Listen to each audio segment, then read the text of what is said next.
Hello, everyone. I think we have sorted out the technical difficulties.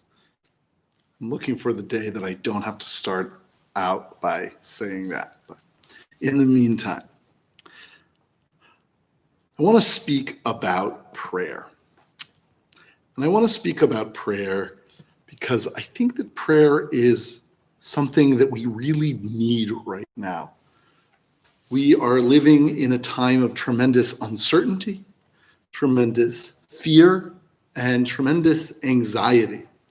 And I think prayer is an important skill, an important tool for coping with that fear and uncertainty. Prayer is also something that I believe, as modern Orthodox Jews, probably as modern people in general, we are particularly bad at. And I want to examine our parsha for some lessons and perhaps some guidance about how to maybe get better at davening. So the Talmud in Tractate Brachot records that the practice of davening 3 times a day goes back to our patriarchs. Avraham established the morning prayer, Yitzchak the afternoon prayer, and Yaakov the evening prayer. And the proof text that the rabbis bring for the fact that Avraham established morning prayers comes from our parsha. In the midst of the narrative of the destruction of Sodom and Gomorrah and its aftermath, the Torah interrupts to inform us that Avraham, we're in Breshit chapter 19, verses 27 to 28. Avraham went early in the morning to the place where he had stood before the Lord, and he looked towards Sodom and Amorah, and toward all the land of the plain, and beheld, and lo, the smoke of the country went up like the smoke of a furnace.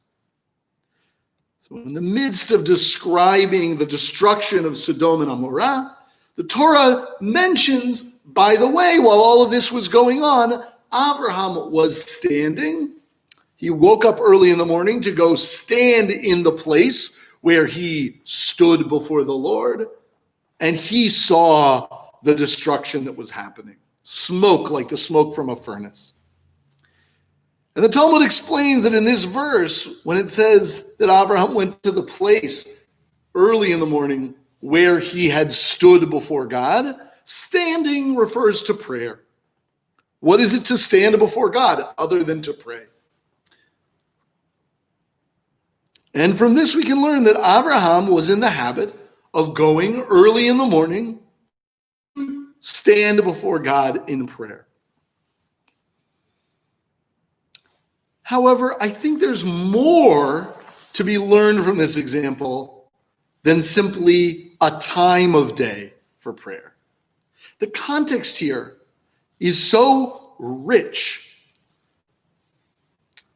It's the morning after the day when God spoke to Avraham and informed him that he was about to destroy the city of Sodom because of its great wickedness. And after some pleading from Avraham, God said he would not destroy if 10 righteous men could be found within it. And so that morning, Avraham would have woken up, not knowing what had befallen his nephew Lot, whom he had taken in as a son after the death of his brother, bringing Lot along with him on his journey from his homeland to Eretz Yisrael, the promised land.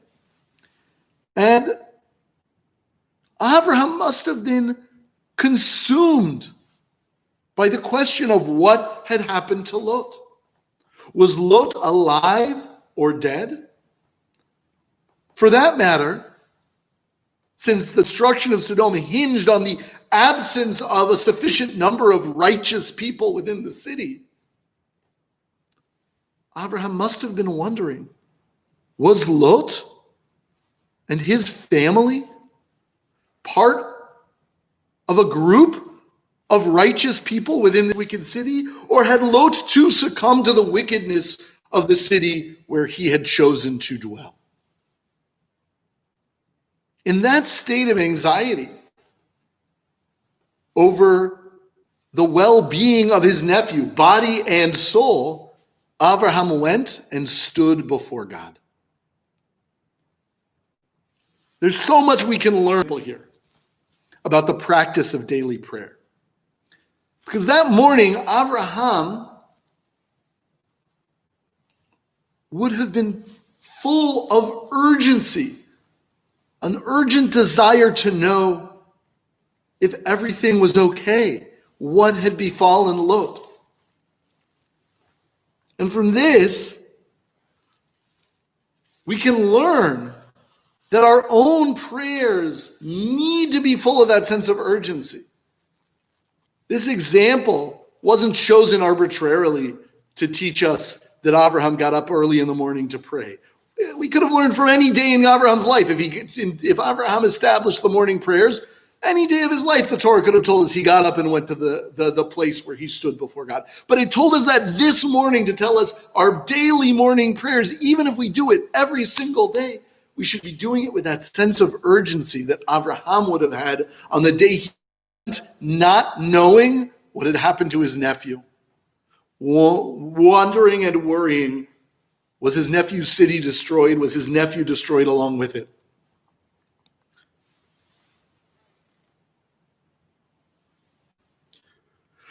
We also know from last week's Parsha that when Lot was in trouble, taken captive in a war, Avraham wasn't afraid to get up and go do something about it, not simply to stand in prayer. But this time, Avraham doesn't rush into the fray. He doesn't rush down into the valley of Sodom to try to rescue Lot from the fire and the brimstone. Avraham understands that when the trouble is human in origin, our task is to go and address the human problem. But when the troubles come from the judge of the earth, we have to address our action towards the judge of the earth. And so Avraham stands in prayer, praying, I'm sure, that God have mercy on his nephew. But at this point, Avraham wouldn't even have known for sure whether or not Lot was already dead or alive. And so his prayer, first and foremost, would have had to be simply an inquiry, not just asking for mercy in the event that Lot is still alive, which he is, but simply asking of God, what's happened to my nephew? What's happened to him in his city? And in the midst of that inquiry, Avraham looked down and received at least a partial answer to his question, which is that Sodom indeed was destroyed. What became of his nephew? At least with his eyes, Avraham didn't see. Did he intuit? Did he hear from God in the midst of his prayers? The answer to that question, I don't know. But by linking our practice of morning prayer to that of Avraham, the sages are telling us not just that prayer should be something we approach with urgency,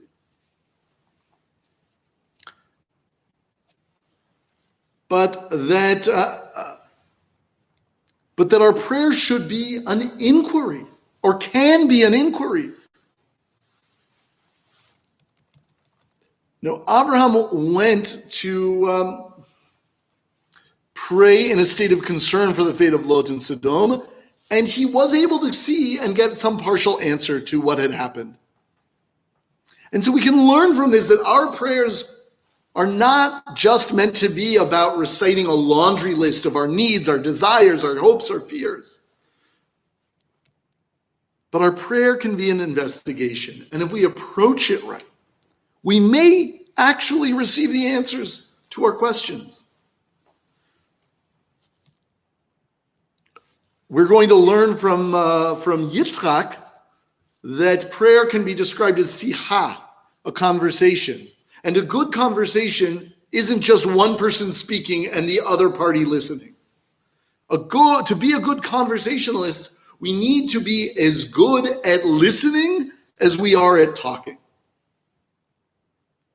And perhaps this is why when we daven the Amidah, we're supposed to stop and stand in silence for a few moments after we take our 3 steps backwards and signaling the end of our prayers. Perhaps we're supposed to be using those moments to be listening for the answer to our prayers, listening for God's reply. If we approach prayer as a chance to listen deeply to what God is trying to get through to us, even more than as a chance to articulate our own needs and desires, then perhaps prayer can be a chance to learn something as well. Now, we might not always get an answer we like. Avraham went to find out what was happening to Sodom and was greeted by a smoky, burnt landscape. Proof, at the least, that his nephew, whom he'd raised like a son, had thrown in his lot with a people and a city that was so wicked that God couldn't tolerate its existence on earth. And that Lot and his family were not sufficiently righteous to save that city from destruction. Listening for the voice of God in our prayers requires us to be open to the truth of what that voice might tell us, even if it's a truth we would rather not hear. In order to actually learn something from our prayers, to hear God answering us, we have to be able to shed the pretenses and the comforting lies that we tell about ourselves, or the habitual refrains of self-recrimination that we carry with us, and approach prayer open to simply listening and hearing what God wants to say to us. Then the more we'll actually be able to see and to learn from the experience. Now, getting up to pray is not the only time that Avraham gets up early. 2 other times in this week's Parsha, Avraham gets up early. And each of those times, he gets up early not specifically to pray, but in order to do something. When God tells Avraham to listen to his wife Sarah and send away Hagar and Ishmael, his older son, Avraham gets up early the next morning to do so. And when God tells Avraham to bring his son to Har HaMoriah, Mount Moriah, as a sacrifice, Avraham gets up early to do so. In both of those cases, there was a clear instruction from God of what to do.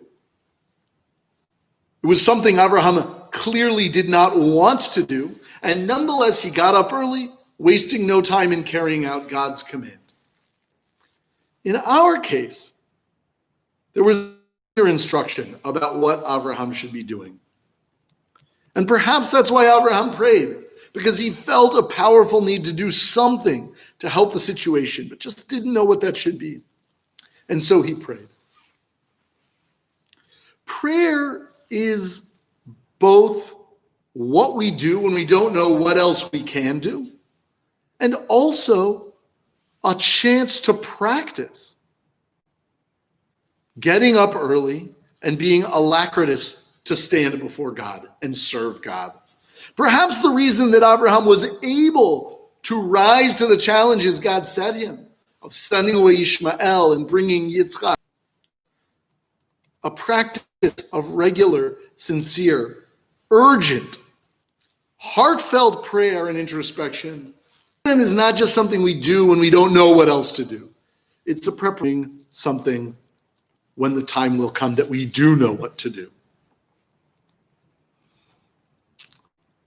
Every morning presents us with an opportunity.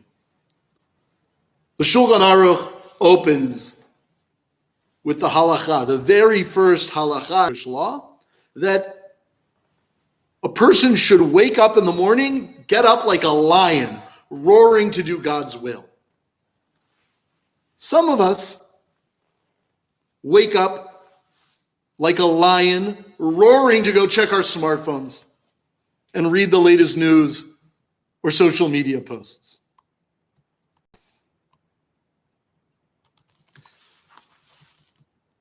So many people lay news feeds on their phones every 5 minutes, every 10 minutes through the day, just waiting to see how many more votes have been counted, who stands to win in Georgia or Pennsylvania or Arizona.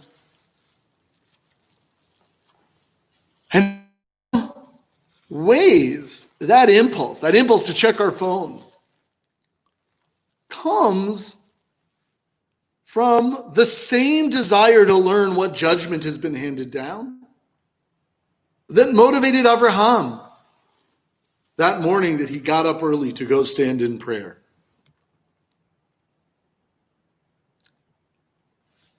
And I can't help thinking, if only we could all run to stand before God first thing in the morning with that same urgency that we show to run and look at the news, to run and look at our smartphones. On his deathbed, Rabbi Yochanan ben Zakkai blessed his students that their fear of heaven should be equal to their fear of their fellow human beings. And his students responded, "What do you mean? Our fear of heaven should be greater than our fear of our fellow human beings." Rabbi Yochanan ben Zakkai responded, "Halava, if only people had the same fear of God that they have for their fellow human. A person commits a sin and they worry about who's going to find out. They don't worry about the one who already sees and knows everything." And so Rabbi Yochanan ben Zakkai said, if only you had the kind of fear of heaven that you have for your fellow man. I would like to, with all humility and respect for Rabbi Yochanan ben Zakkai, I would like to add the contemporary corollary that if only our relationship with God were as precious to us as our relationship with our smartphones. May we all be blessed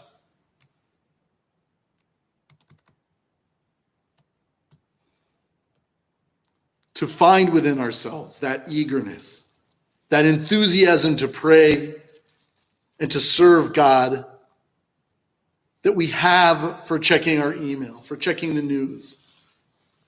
May we learn to look to God with the same hope and trepidation with which we greet the latest headlines. And in the merit of that enthusiasm, may we, like Avraham, be blessed in everything, and may we become, in turn, a blessing to the entire world. Shabbat Shalom.